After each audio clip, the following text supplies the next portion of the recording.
It's time to get all your Star Wars news in a single file. From Fantatrax TV, this is Good Morning Tatooine! Good morning, Tatooine, indeed. We're back once again with our weekly recap on everything Star Wars, as reported on Fantatrax.com, your number one resource for Star Wars news. So what we're going to be talking about this week. First up, we're going to talk Andor at Winspit Quarry as the filming of Andor continues on location around the coast of the UK. We're then going to talk a little bit about Hamill, Mr. Mark Hamill, Luke Skywalker himself, who's voicing Skeletor. And next up will be the management changes at Disney. We're going to have a little look to see how that's going to affect Lucasfilm and potential Star Wars productions moving forward. And Joel Edgerton's been talking about Uncle Owen as he gets ready to be part of the new Obi-Wan TV series. Vader Immortal is coming to PS4 in June. We'll be having a little look at that game that's been out exclusively so far on Oculus by Facebook. And Star Wars Celebration dates have changed to May 2022, so we're going to be having a little chat about what we might expect to see at Celebration and whether we're going to end up going there. And the last point of discussion, we're going to head over to Jabba's Court and we're going to be having a review of The Bad Batch, episode 3, which was called Replacements. As important as ever, subscribe, ring the bell, like us, comment, share, get the news out there, get people watching the show. Really important that you guys throw your comments out to us. We'll pull the comments up in the show. We'll discuss what your thoughts are. Your thoughts are as important as ours. And talking about comments, joining me this week from Fantatrax.com, Mr. Carl Bayless. How are you? Hi, Hi, yeah, not too bad, thank you. Yourself? I'm really good, thanks. Tell the viewers a little bit about yourself and what you do for Fanta Tracks. Right, yeah. What do I do? Who knows? Well, let's talk about Desert Planet Discs, which is obviously Yes, your contribution to Fanta Tracks Radio. yes. Desert Planet Discs is the Fantatrax Star Wars music and chat show, hosted by Greg Robertson, aka Darth Elvis, and myself. And we kind of look to really sort of showcase Star Wars related music or Star Wars related musicians. Try and find some of those, sort of obscure parodies or people that have been influenced by Star Wars. Maybe not necessarily doing Star Wars parody music or Star Wars related music. And we split the show up. Generally, we've had sort of 2 or 3 different styles of show. So there's regular shows where Greg and I are chatting around what's going on in the world of Star Wars and playing Star Wars related music. And just such an episode will be landing this Thursday. That's the 11th regular episode that we've done. But we also have been fortunate enough to get some interview specials, the most recent of which was with the DJ Level Up Leroy. But we've also spoken to people like Mark Hamill from Ash, Toby Jepson from Wayward Sons and Little Angels, and many, many more people. And we've got more planned. We've got some really good ones planned. And if some of the ones that we're aiming for come off, it will be really, really good. Yep. And obviously, to get hold of the show, guys can go to their podcatcher of choice, type in Fanta Tracks Radio. You're going to find the show in amongst everything else that we produce, and all the back episodes are there as well, so they can check out some of that content as well as subscribe to for future episodes. But let's get cracking and head into the news. And first up, let's get rid of that because we don't want to play that yet. That's spoiling the surprises coming later. First up, Star Wars Andor. It's continued filming around the coast in the UK. We've got some images sent in to us from Andrew Preston. He's been up to the location that they're currently shooting at Winspit Quarry. In fact, I think they've just finished the shoot there. He sent some shots over to Fanta Tracks, which we've posted there. You can head over to the site and check all these out. Lovely looking location. Pretty rustic kind of feel, a little bit different for Star Wars. What's your thoughts from having seen the pictures from that location? Yeah, my first thought was they've obviously got Ford Transits in Star Wars now. But no, it's really nice. I mean, obviously, I know we put a piece up earlier in the week about some of the locations that people don't necessarily know with outdoor locations that were used in various Star Wars projects over the years, and it seems to be continuing that. Obviously, the picture we can see there is some of the greeblies and canisters and classic things. Star Wars kind of greeblies. Yeah, and I know a few people have said filming in a quarry is very Doctor Who. Yeah. The thing is, we don't know much about Andor and what it's going to be about. We know it's going to be obviously a prequel to Rogue One. We know his kind of history with the Rebel Alliance. We know he's kind of got a bit of a dark side to him. From what we've seen of the shoots, it looks like he's having a bit of a rough time. Looks like he's still involved in the rebellion. Looks like the Empire's going to be around. So we're getting a little bit of flavour for what the series is going to be, but we don't know too much yet. And It's been great, actually, especially during lockdown, to have a little bit of Star Wars content, even if it's kind of unexpected snuck shots from locations. Yeah, yeah, and I always think with these sort of things, the sort of location shots and things like that, you can't really get any flavor from these sort of pictures of what the show is going to be about. Yeah, you might get spoilers, if there's a red fives sat there or something, um, or Darth Vader's prototype X1. You kind of go, oh, so Darth Vader's going to be in this then, or you actually see somebody in costume, and I don't think those sort of things they would be daft enough to shoot those in an outdoor location. But yeah, I think these sort of things they do sort of whet the appetite, and as Paul says there's a lot of people who are really looking forward to this Cassian series. I know I am. Um, Yeah. and It kind of reminds me, those old enough to remember the run up to the Phantom Menace, and they used to have like a webcam on the edge of the studio, and you could spend hours watching it, hoping to see something, never really being able to see something, and occasionally see something past the screen, and you get all excited and not really know what you were seeing at all. These kind of shots, it kind of feels a little bit like that, and it's just a bit of excitement. I kind of wish that they would do more like that, because I think they could show you photos of extras all dressed up and not reveal anything about the show, but have a constant stream of content coming to socials and keep us talking. yeah, I mean it's a bit like they did all that. There was some shots of the boat from Canto Bight. Yes, yeah. And those sort of came out way before the film, and everybody was like, "What? Star Wars is going on the sea now? Okay."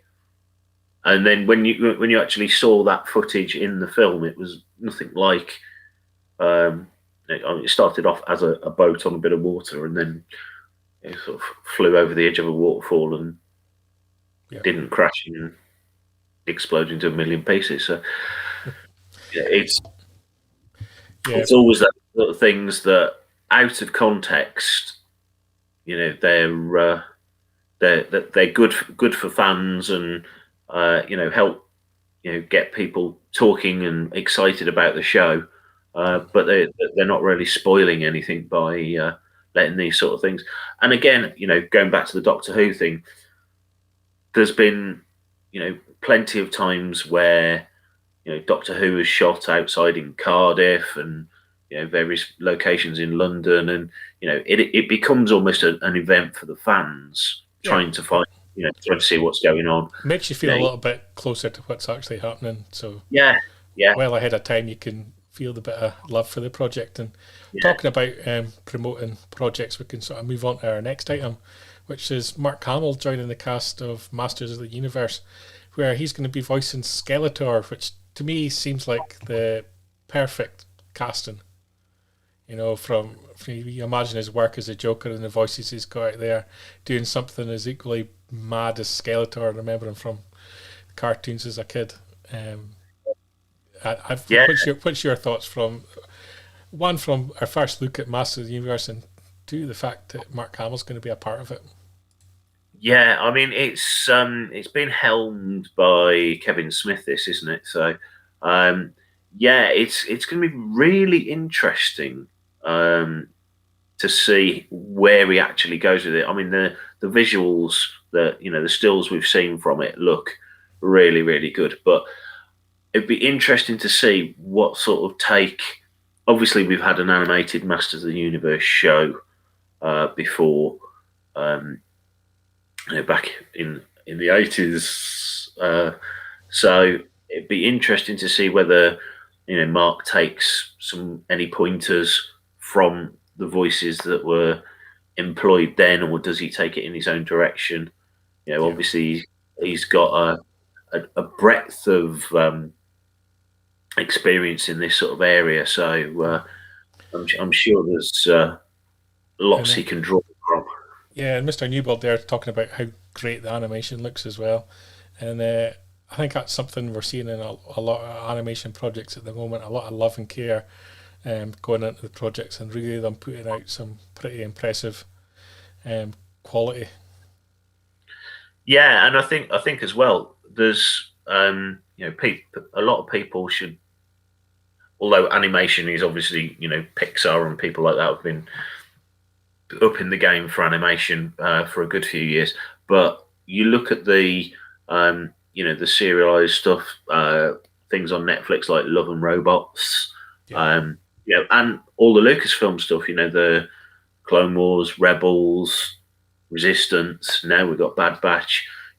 There are distinct animation styles in each one of those shows, and those really, sort of pull a lot of different styles in, and are up in the game.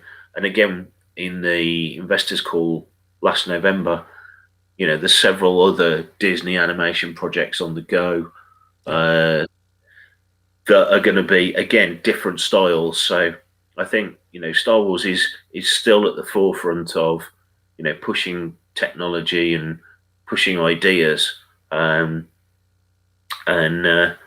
this everybody's sort of up in their game in these sort of arenas. So long may it continue. You mentioned Disney investor call from last year. We had one, Yes.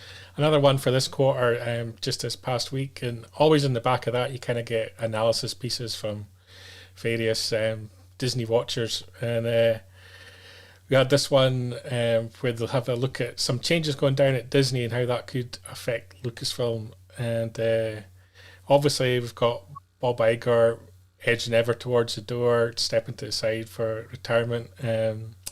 Alan Horn perhaps not far behind him, and they're talking about Alan Bergman stepping into the shoes of Alan Horn. And I think Alan Horn's kind of one of these people that maybe doesn't get mentioned as much as perhaps he should, but really is the one that's a puppet master when it comes to filmed content and what's happening where. It's big shoes to fill, because obviously you've got huge branches, not just the Disney side of things. You've got Pixar animation, you've got Lucasfilm with Star Wars, Indiana Jones, and the novel whose name I forget, starts with Blood, whose name I've totally forgot. Blood and Bones, I think it is. Could be wrong there. And the bought, and they're going to be turning it into a film. And obviously you've got the whole Marvel universe as well. Big changes afoot at Disney. Any concerns as to what might be happening, or do you think they've kind of got an obvious succession path? I don't know. There's obviously the Marmite discussion over whether you think Kathy Kennedy is the right person or the wrong person to be heading up Lucasfilm. I think with changes of that magnitude at Disney, unless something drastic happens, I would be very surprised to see any changes at the sort of tier below, if you like. So, the likes of Kevin Feige, Kathleen Kennedy. And Newbold chiming in there with Children of Blood and Bone was the name. I got 3/4 of it right. Yeah. But yeah, so I can't see them enforcing changes immediately, because they'll want to come in and they'll want they'll want the continuity in what's already been commissioned, or at least find out what's going on and see whether the same as any sort of CEO change. Will the next guy though turn up in a cardigan to Galaxy's Edge? Well, that's the real question, isn't it? So that's the crux of the matter, Yeah. As a fan, we tend to not see, or we used to not see too much of these kind of studio heads, but they're kind of expected to be a little bit more out there and a little bit more front and center. Bob Chappelle coming in replacing Iger, he's kept much more of a low profile. With the pandemic being there, Bob's kind of hung around a little bit, and really, I guess that last, I think it was October, November, that they did their sort of shareholders meeting, and each head of each department kind of did a little presentation, and Kathleen Kennedy obviously headed up the Lucasfilm one. Yeah. I kind of get the impression that's the way they're going to go forward. We're not really going to see Alan Horn's replacement step front and centre into the firing line. He's going to leave it to his, I guess, deputies at the various franchises to front their product. Yeah, and I think as well, it probably works better that, you know, at the end of the day, the book stops with him. But if you want to actually sell, you know, the Star Wars projects that have been lined up or the Marvel projects that have been lined up, then why are you going to brief the head of the studio to go, oh, and we've got 10 new Star Wars shows, when you've got Kathleen, who is much more involved in them, much more invested in them, and can give the, you know, the spin on, you know, whatever it is that they're revealing, to really get, you know, investors and fans alike excited about the future. So, Andrew Fernside there commenting that I hope they don't start cancelling projects again, because obviously that's been something of a Lucasfilm trait. And Mr. Newbold also chiming in that Marvel really seem to cancel everything. But is it more a case of Marvel are more clever about their PR, and there'll be lots of Marvel projects that have never quite got off the ground, that we've never quite heard about? And is it a case of Lucasfilm's just been a little bit too early in announcing things? Yeah, I really think, waiting until things are locked down. Yeah, I think probably the biggest issue that Star Wars has had since its sort of rebirth and it's sort of come under the wing of Disney is really that everybody's expected it to be run exactly the same as Marvel, but it was starting from a sort of zero base point, whereas Marvel, you know, the early Marvel films, you know, nobody really goes back and talks about the original Hulk movie and things like that. They were, you know, they were fairly ropey. Yeah, and you've got the whole Sony side of things as well, the whole X-Men kind of things. Yeah, there's lots of things happening in the Marvel universe that maybe the franchise owner would rather weren't happening or hadn't happened. Yeah. So their problem's slightly different, and then they haven't had 100% control, but probably just as problematic. Yeah. Let's move on to something that's happening, and definitely happening because it's filming now. And Obi-Wan Kenobi, and Joel Edgerton is obviously back as Uncle Owen, which we're all excited about. He's been discussing that as he's been promoting his new Amazon Prime show. What do you think about him coming back as Uncle Owen? Is there much of a story that you feel that they can dig into there? He's kind of one of these characters we don't know too much about because his time in the movie was so short. Obviously, reasonable anger issues towards Ben Kenobi. And we've seen him in the prequels as well, obviously much more. Thoughts? Yeah, again, it's one of these a bit like Andor. You got the sort of, you've got the main title character, so you've got Obi-Wan, and you know that various people are going to be you know, around the environment at the same time. As with Andor, you're going to know you've got, you know, what's her name, Mon Mothma, you know, and people like that. Is there other characters you would like to see brought back? You know, there's the whole probably most of the Cantina. I was kind of thinking the whole sort of Jabba Palace kind of thing. Has Obi-Wan really encountered them before? Has there been some kind of conflict there that could be kind of brought into it? Yeah, definitely. And as I say, you know, some of the characters from the Cantina, you've got the chance to make those more than sort of one-off cameos. As Mark says there, yeah, Owen and Ben were brothers in the early days of Star Wars. So it will be interesting to see how they sort of develop that character and that relationship, because obviously he's at the end of Revenge of the Sith. You see him delivering infant Luke. Is Obi-Wan trying to be a little bit, he sort of said to them, here you go, look after this kid, bring him up, and then sort of he's trying to almost sort of muscle in and go, right, yeah, can I have some access? I'll come and see him every weekend if that's okay. Yeah, or you can come and stay with me for a few weeks. No, we're bringing him up.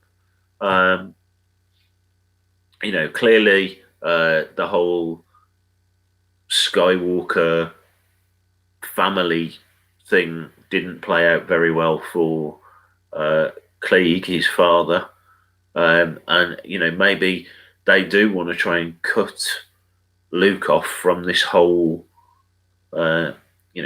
potentially dangerous situation. Yeah. I like the fact that the interviewer here asked Joel about Jimmy Smits and his appearance as Bail Organa in Rogue One. And I just wondered, when you read that name there, he's the kind of character you could slide into an Obi-Wan film in terms of he's potentially been in contact with Obi-Wan over that time period. He's maybe tried to entice Obi-Wan back. They've maybe asked him to do something for him over that time frame. He's obviously knew where he was and knew how to get in touch with him by sending the droids there. Yeah, and again, there's a lot drawn into what we thought were throwaway lines in A New Hope. You've got Leia saying, "Years ago, you served my father in the Clone Wars." Okay, so the Clone Wars is still kind of happening at the point, certainly the end of Revenge of the Sith. So you kind of think, well, is he serving? Is he going off on roving missions?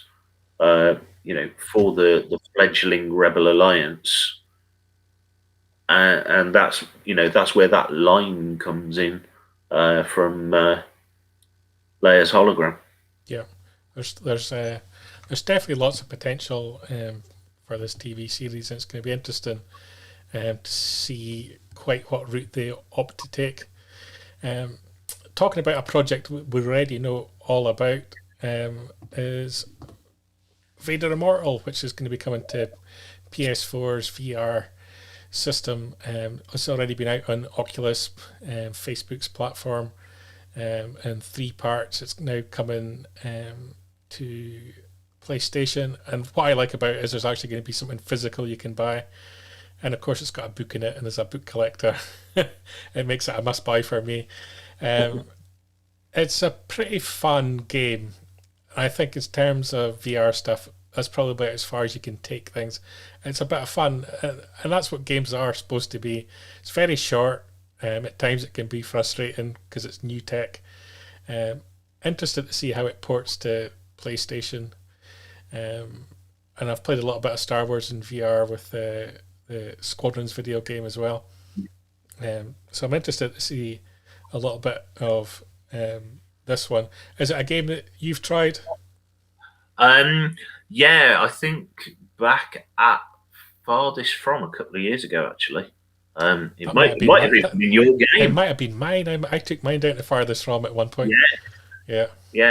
So it was. I mean, it was stunning. Really, really good. Greg's educating me here. He's telling me it's been out on PlayStation VR for a while, but it's the first time it's going to be physical.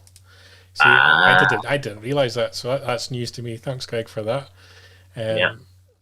And we can actually check it out the trailer whilst we're talking, so I'll start running that in the background. Yeah, so yeah, the visuals of the game, as you'll see. I mean, I'm presuming these are PlayStation versions of the Yes, yeah. graphics, but the gameplay was really intuitive and very really a lot quicker reacting than I would have expected.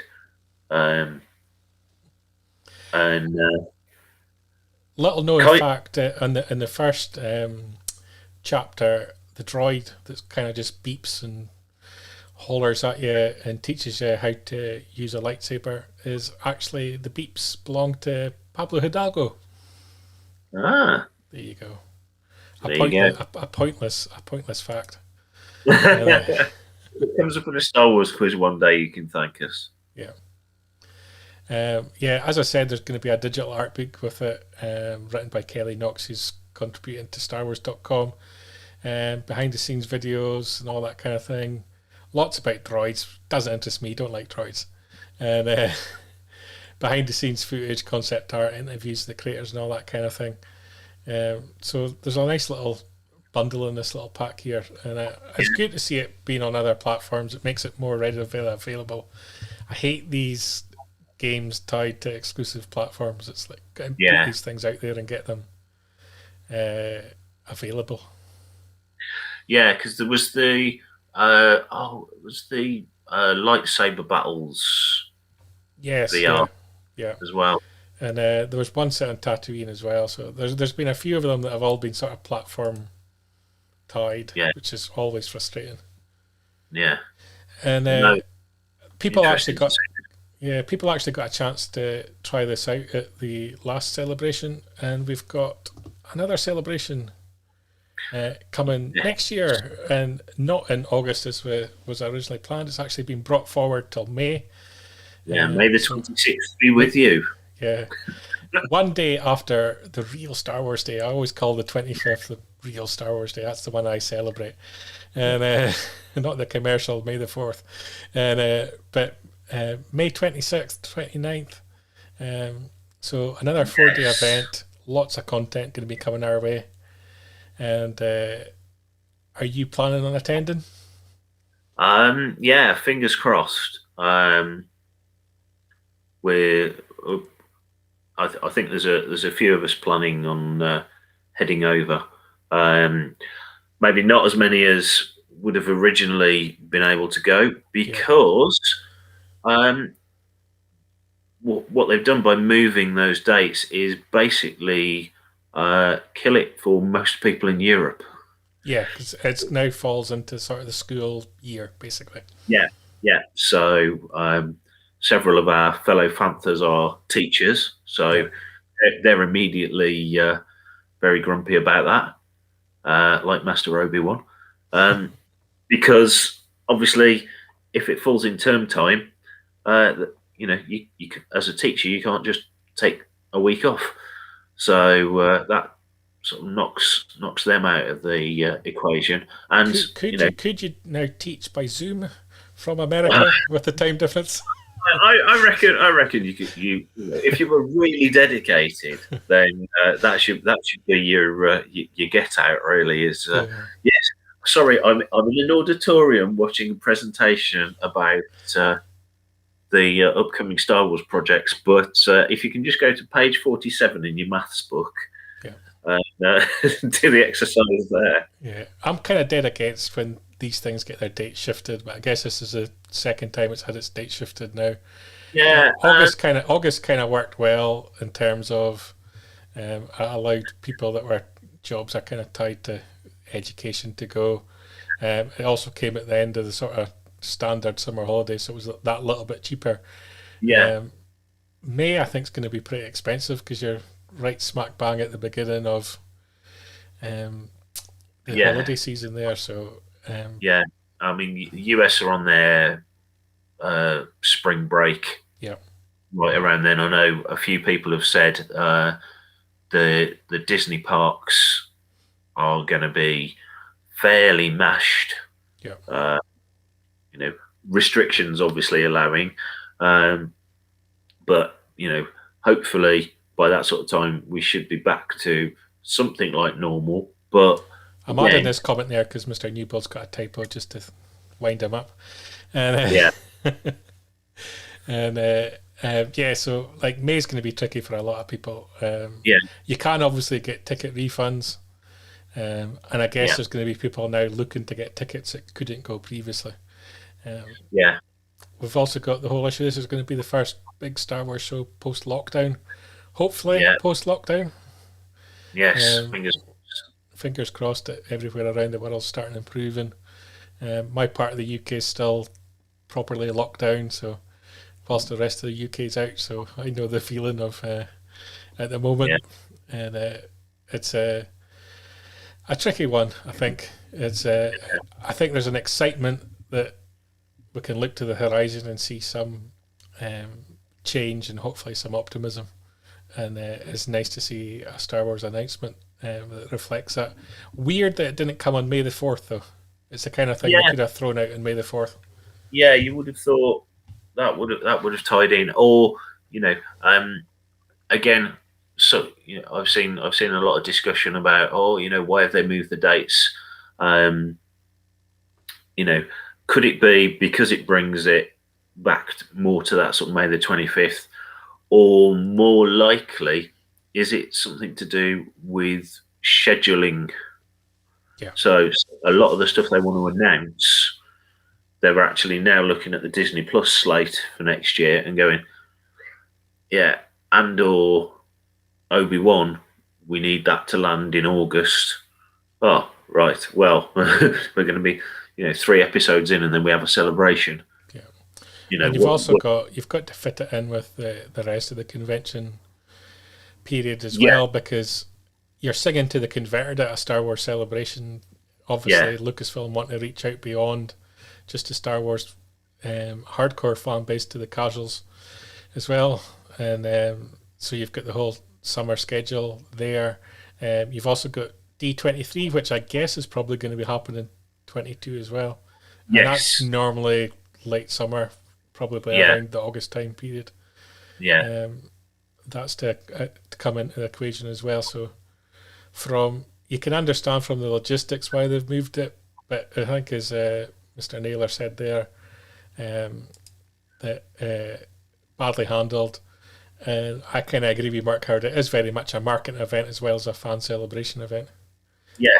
And I think for pitching, the launch of some of the new shows and some of the projects and things like that, then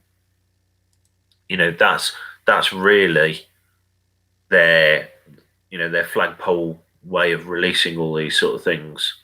Yeah. And a good point there, Andrew. We need another Celebration UK. I know it was rumoured that after Anaheim, there would be another European one. Yeah. Obviously, pandemic hit, and then all the schedules have got pushed back. But it would be nice to see another one somewhere in Europe. But I think I'm right in saying that this is also possibly the last, or one of the last ones that's due to be run by Reed. Okay. So it would be interesting as well to see from that point of view, do Disney take it back in-house, or do they, tender it out to other organisations? It could end up being Reed again. But I think historically it was Reed due to ex-Lucasfilm people being involved in Reed, and there was that synergy there. But going forward, is that the way Disney want to run things, or do they want to bring it back in house? Yeah, Sergio there would like to see a celebration in Brazil. I'd go for that. I'd definitely go for that. Love that country. Moving swiftly on, we're going to head to Jabba's court, and we're going to have a little discussion on the Bad Batch.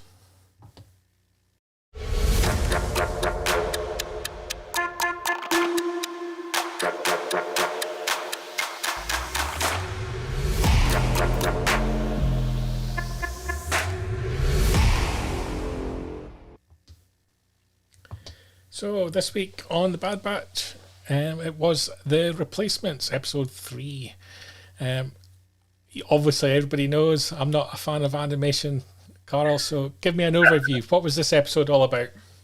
Okay, so as the title alludes to, it's pretty much showing the the sort of the step between going from the clone army into a more sort of conscripted stormtrooper, based army, and really the sort of the tug of war that's going on between the Empire and the Kaminoans, because obviously the Kaminoans have invested a lot of time, and it's quite lucrative for them to have this clone army kicking about, and certainly quite lucrative for them to get lots of them shot as well. So they need to replace them. But yeah, it's and if you've not seen any of the Bad Batch and you're trying to save yourself, put your fingers in your ears now. Obviously, Crosshair from the Bad Batch seems to have had the most regular clone type reaction to the inhibitor chip. So they're currently sort of amplifying his chip to bring him, make him more sort of Empire centric, and so he's given a team of crack troopers from whether these are the the sort of future death troopers or just supposed to be regular stormtroopers. It doesn't really sort of tell us. Although the armor, they're all wearing sort of black armor with slightly green tinted lenses, so it leans more towards the sort of death trooper angle. And there, it's really that sort of process of Admiral Rampart, who comes into this episode as is really sort of pushing the use of these conscripted, highly trained troopers rather than clones, and yeah, they're really sort of moving it in that direction. And I know we always say this about Star Wars animation, for a cartoon that you would think is aimed at bringing children into the next generation of Star Wars fans into the franchise, it does get a bit dark in places. Mark Howard there threw out a question which I thought was quite interesting. Obviously, this is another Filoni-backed project, even though he's not showrunner on this one. That there's been this regular sort of formula that they've had: Anakin, young Ahsoka, Kanan, Ezra, Mando, Grogu. Now we've got Bad Batch with Omega. This tying up of a kid with the rest of them, to try and, I guess, to get the young audience connected to the shows.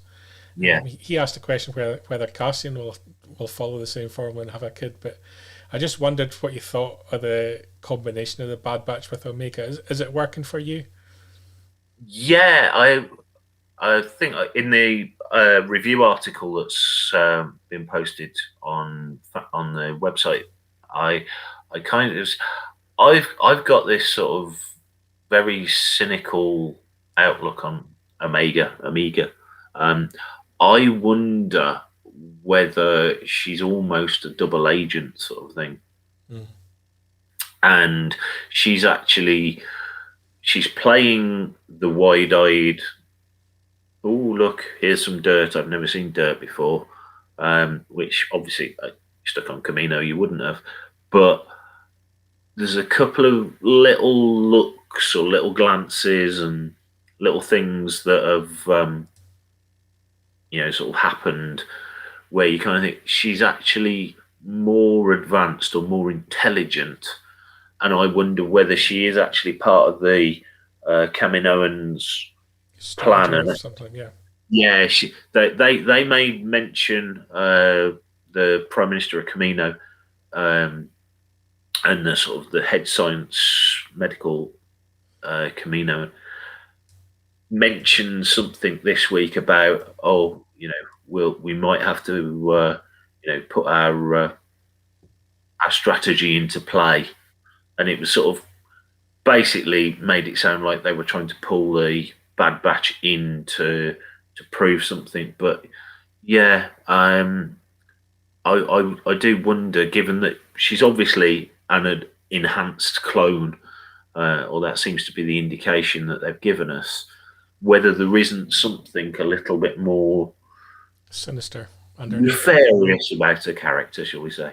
Yeah.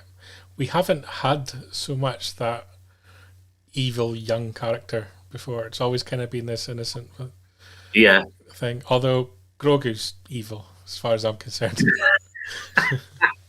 But that's still to be established. I think he's the one that encourages Luke to kill children in their sleep. But that's still to be played out in canon. That's just my opinion. But she seems to be in a character that everyone's kind of fallen in love with very quickly. Now, either Lucasfilm's done a great job at selling the character and getting everyone to love the character very quickly, or they're sucking everybody in for a twist. Yeah. And it's hard to tell. And as a lot of people are saying in the comments, you've had this, master apprentice, grown up, younger character sort of dynamic in virtually every show, and it could get a bit old hat. So it would not surprise me if they put a curveball in here. Yeah. How are you finding the characters of the Bad Batch? I asked Mark Newbold last week about whether it was working for him having the same voiceover actor playing the part of so many characters, or did it stifle the connection and action and flow a little bit? I think D. Bradley Baker is knocking it out of the park. Obviously, with the same underlying DNA, you expect there to be a level of similarity in sort of tone, but they're just different. The Bad Batch clones are just sort of suitably different enough, subtly different enough, to have their own sort of personality. I thought Wrecker was going to get a bit sort of shallow. It was almost like a Hulk analogy, Hulk smash. Yeah, sort of throughout the whole show. But he's sort of developed a little bit of a sort of side character in this latest episode. He's picked up on the fact that Omega's away from home, and she's like, trying to go to sleep at one point in like she's laying on the floor. So he finds this little bit of the ship and paints it up and stuff to make her a room. So you've got that sort of character development for him. Yes, Mark, very good point from Mark. He's got more depth than you would expect. Yeah. And that's grown. So yeah, this is a controversial comment though from Mark. It's not the A-Team we thought it would be. More depth in it than that. Is he criticising the A-Team there? Yeah. Like who in the A-Team's not good enough, man? I was a fan of Face. I had Face's car. And my brother got the Millennium Falcon. I got Face's car. I knew where it was at. Who's not right? B.A. Baracus. Like you criticising that character, saying he's not got depth. I dare you to say it to his face. Yeah. He's like, knock it off, Colonel Decker. Oh dear, it's getting worse. You know what? I love the A-Team movie that they even did as well. Why that never got a sequel, I don't know. It's kind of gone now. Liam Neeson should be in everything. Brilliant. Talking about the, he's calling me a crazy fool now. He's gone off and one, Mr. Newbold. That's it. We're talking about the whole episodes getting darker. Do you think that there's characters within the Bad Batch that could be expendable that may not make the season out? Do you think it's potential that that's kind of how dark this could get? Are we, because it's something we don't see often enough, really, in Star Wars, is character deaths, and really the sort of that side of the story to it. And for the amount of war that we have, there's not many of the characters die at war. Yeah. I wouldn't have thought so in this first series, and I'm sure either Mark's mentioned before or I've read somewhere that there are plans for 4 series. Okay. Which hopefully, if that is the case, then kind of like Rebels, hopefully they've got the whole story arc marked, already marked out for the various characters. That was one of the big pluses for me of Rebels over Clone Wars. Mark's saying multiple seasons, so hopefully it is as Disney seem to be now coining, a time-limited series. Yeah. So they've got their end point. They know it's going to be 4 series, regardless of how popular it becomes, because as people have said before, this whole chunk of time between the end of Revenge of the Sith and the start of A New Hope is getting very, very, very crowded. Yeah. With all these different stories and all these different characters and all these different shows. So it would be nice for them to pitch somewhere else in the timeline. I can't really see it, as I think somebody's mentioned. Mark said Echo and Tech will be the first to go. Echo I could see, because he was kind of bolted on. I say bolted on. He basically came to it through Series 7 of the Clone Wars. Yeah. And I think for them to lose him would be less of a wrench than one of the other characters. And if we link it back to the A-Team again, obviously they defeated hundreds of people, not one kill. That's it. Not one kill, not one death. You find me someone who died in the A-Team. Yeah. Natural cause. Yeah, I think on that note, we should maybe look to wrap up the show. Let's give one last podcast. Yeah, give one last shout out to Desert Planet Disc. Obviously, the guys can tune in to a new episode coming out this week on your podcaster of choice. Search for Phantom Tracks Radio. Look for some of the previous content as well. Some great episodes there. And as always, check out phantomtracks.com for everything Star Wars with your daily news. All our social medias, Instagram, Twitter, Facebook, where we're most active. You'll find us on TikTok, Pinterest and Tumblr if you're that way inclined as well. And thank you, Carl, for joining me this week talking everything Star Wars. It's My been pleasure. A lot of fun, and appreciate everyone's comics as well. Hope to hear from you all again next week as well. So, good night. Night. Keep up to date with the latest Star Wars news each and every day on panthatracks.com. You can also find us on Twitter, Facebook, Instagram, TikTok, Tumblr, and Pinterest at Panthatracks. And be sure to like, comment, subscribe, and follow Panthatracks TV to be alerted to new content and to be a part of our live shows.